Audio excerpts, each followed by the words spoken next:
loja devido ao seu valor histórico, cultural na nossa cidade e a nível nacional. Aqui, nesse local, funciona o Memorial da Cidade, onde estão guardados alguns documentos que contam os passos da cidade. O espaço foi inaugurado em 1994 e, desde então, nenhuma reforma ou manutenção foi feita aqui no prédio. Mesmo com todo o seu valor histórico, o local está sofrendo com a depreciação do tempo e a falta de manutenção. Todo esse complexo, apenas um espaço interno é aberto para os moradores. Aqui a gente pode ver a placa onde está havendo a manutenção que agora a prefeitura conseguiu, né, para estar melhorando esse espaço cultural na cidade.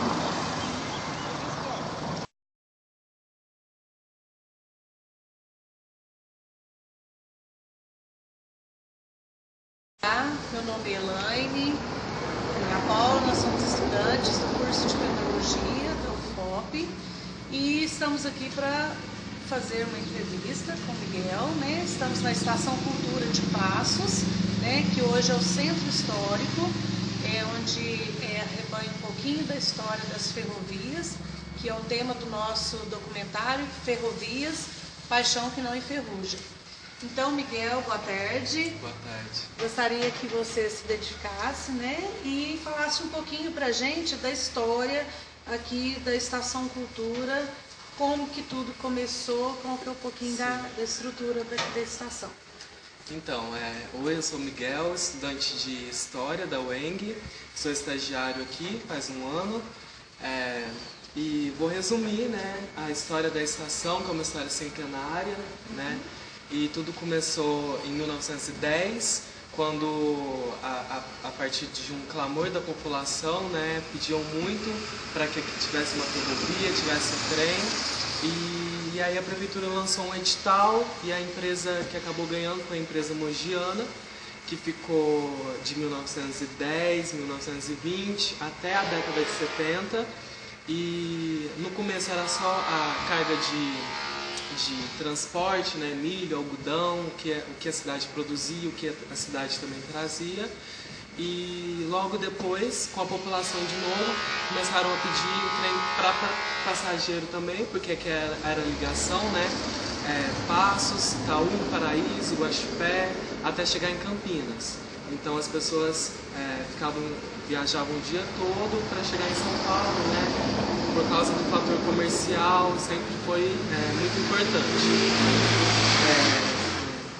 Por fator econômico, né, como aqui era o fim do ramal, então todas esse transporte acabavam ficando, né, nessas outras estações, e o que chegava aqui era muito pouco. Então, pelo fator comercial, a Mogiana acabou fechando na mesma época que São Paulo decidiu criar uma empresa, que é a FEPASA, e aí essa empresa incorporou todas as empresas ferroviárias, né, de São Paulo. Como aqui era um ramal que ia para São Paulo, acabou que aqui também foi fechado.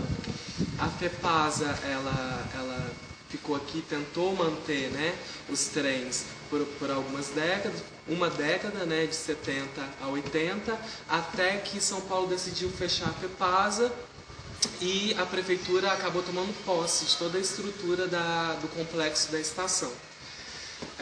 Aí na década ficou abandonado, né, de 80 a 90, até que em 90 o professor Antônio Teodoro Grilo, um professor historiador aqui de Passos, ele decidiu começar a lutar, né, pelo complexo da estação, não só como estrutural, porque faz parte da história da cidade, mas como visionando, né, que aqui é um espaço muito grande, visionando também que aqui fosse um espaço cultural, né? Então ele acabou criando um projeto que tem 10 programas básicos de educação e cultura, que, enfim, dentro desses 10 projetos a gente pode citar um programa para educação, para receber os alunos, programa de lazer, né, aulas de teatro, variadas aulas e oficinas para a formação dos jovens e também para a população adulta de Passos.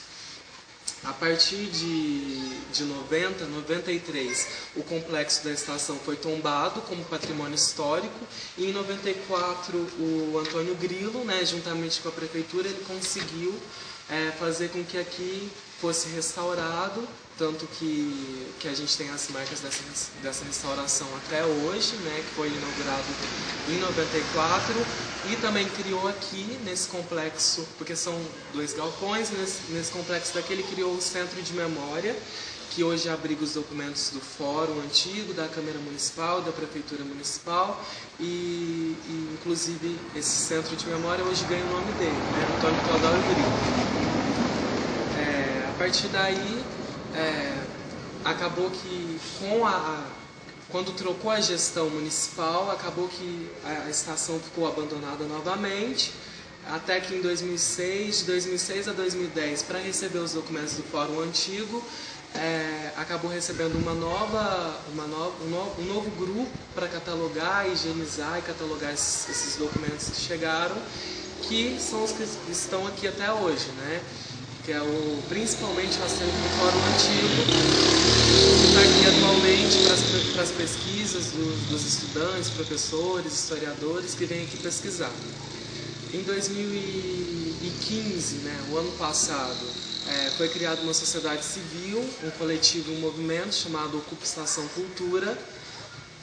Esse coletivo ele visa a mesma coisa que o Antônio Grilo visava naquela época, né? Que é usar o espaço da estação como um espaço cultural, um espaço de formação para a sociedade, né? Ainda mais nessa época que a gente fala de violência, fala de tantos problemas negativos, aqui, sendo tão grande, poderia estar sendo usado para esse tipo de atividade.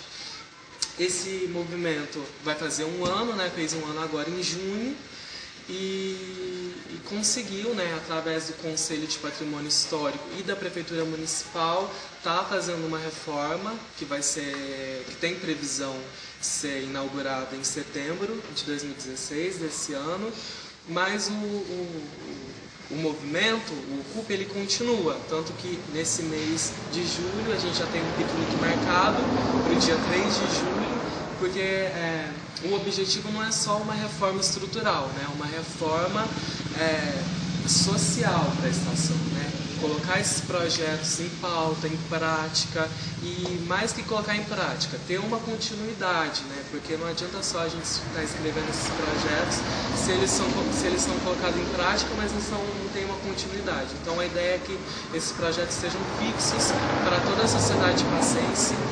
E é isso, resumidamente essa é a história da estação, uma história que de início tem um fator econômico, né?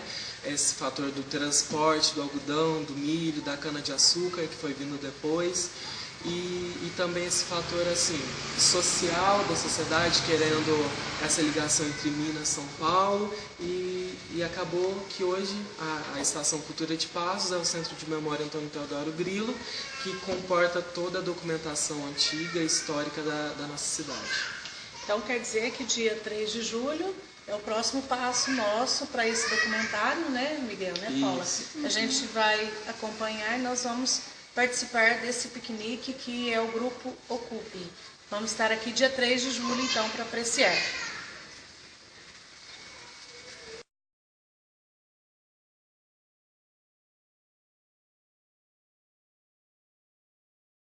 Lindos campos batidos de sol, ondulando num verde sem fim, e montanhas que a luz do arrebol tem perfume de rosa e jasmim. Vida calma nas vilas pequenas, lindos campos batidos de sol, ondulando num verde sem fim, e montanhas que a luz do arrebol tem perfume de rosa e jasmim. Vida calma nas vilas pequenas, lindos campos batidos de sol, ondulando num verde sem fim, e montanhas que a luz do arrebol tem perfume de rosa e jasmim. Vida calma nas vilas pequenas. E dando sequência aos nossos trabalhos, né, de atividades acadêmico-científico-cultural, a ACC, do professor André. Esse é um documentário que nós estamos fazendo, né, nós alunas do curso de Pedagogia da Universidade Federal de Ouro Preto, e nós estamos fazendo o tema Ferrovias, Paixão que não enferruja. Hoje a entrevista é com o senhor Expedito, que vai falar para nós um pouquinho como que foi essa trajetória, essas viagens que ele fez na ferrovia aqui de Passos, né, utilizando o trem, que até certa época foi transporte de passageiros e depois foi transporte apenas de carga. Boa noite, senhor Expedito. O senhor viajou por muito tempo nesse trem de ferro? Eu viajei por média de 2 anos. Passei um tratamento em Guaxupé e foi 62, 63. E mais ou menos quantos anos o senhor tinha? Tinha média de 7 a 8 anos. E o senhor ia até qual cidade que esse trem desembarcava? Eu ia até Guaxupé. Ele fazia a linha de Passos? Passos a Campinas. Certo. E esse tratamento do senhor durou quanto tempo? Eu fiz tratamento lá por 2 anos. Certo. O senhor lembra qual que era o combustível que era utilizado nesse trem? Era movido a lenha, caldeira movida a lenha. Sim. E o senhor lembra se era demorado esse transporte até chegar lá? Como que é? Não, era bem lenta a viagem. Nós saímos em média de 11 horas da noite, chegava lá de manhã, por volta das 6, 7 horas da manhã. E o senhor gostava dessa viagem? Porque o senhor ia apreciando as paisagens? Gostava. E na época não tinha nem ônibus de Passos a Guaxupé, aí nós utilizávamos esse transporte de trem de ferro.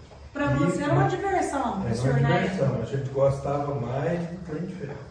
Entendi.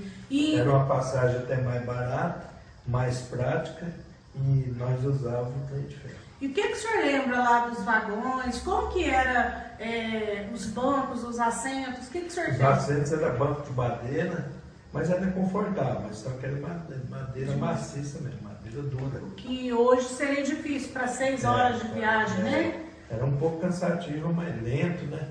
Mas era gostoso a viagem, gostosa. E o senhor tem alguma lembrança assim marcante que o senhor tem assim na mente, que o senhor gosta de lembrar?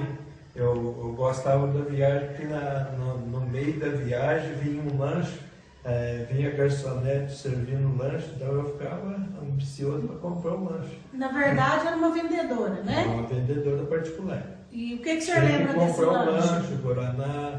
Na época eu acho que nem coca existia. Uhum. Era só a Guaraná e o pão com salame. Então eu gostava, minha mãe comprava 2, eu já punha um na sacolinha e comia um na hora. Então quer dizer que aqui nós falamos com o cidadão Expedito, né, que é um cidadão passense, que usou esse transporte, tem grandes lembranças. Inclusive da saudade. Dá, né? E seria bastante legal se a gente pudesse ter novamente reativado essa linha ferroviária, o que hoje é um pouco impossível. Mas fica aí as lembranças, aí o museu tem as fotos e muitas pessoas aqui em Passos utilizaram desse transporte, assim como o senhor Expedito, que usou para uma finalidade de médico, né?